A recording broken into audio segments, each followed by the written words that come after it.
آئندہ عام انتخابات 2018 کے بجائے 2017 میں ہوتا دیکھ رہا ہوں، بلاول بھٹو۔ لاہور میں پریس کانفرنس کے دوران پاکستان پیپلز پارٹی کے چیئرمین بلاول بھٹو زرداری نے کہا کہ جنوری سے وہ لاہور کا شہری بن کر رہیں گے اور سیاست کریں گے۔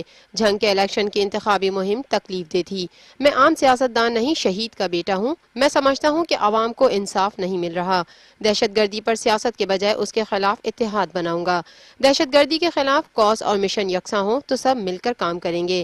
جہلم میں قومی اسمبلی کی نشست پر ہونے والے ضمنی انتخابات کے لیے انہوں نے سوچا تھا کہ پیپلز پارٹی اور تحریک انصاف مشترکہ امیدوار سامنے لائیں اور وہ مسلم لیگ نون کے خلاف کامیاب ہو کر ثابت کر دے کہ قوم نواز شریف کو مسترد کرتی ہے، لیکن ضمنی انتخابات میں تحریک انصاف نے ہمیں دھوکہ دیا۔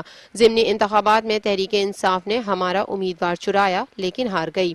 بلاول بھٹو زرداری کا مزید کہنا تھا کہ ان کے اور عمران خان کے انداز میں فرق ہے۔ وہ عمران خان کی طرح دھمکی نہیں دے رہے بلکہ اپنے منصوبے کے مطابق آگے بڑھ رہے ہیں۔ ہم حکمرانوں کا جمہوری احتساب چاہتے ہیں۔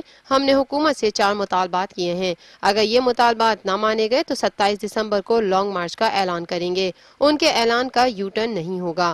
ان کا یہ بھی کہنا تھا کہ لگتا ہے انتخابات 2017 میں ہوں گے اور امید ہے کہ اگلا الیکشن پیپلز پارٹی جیت جائے گی۔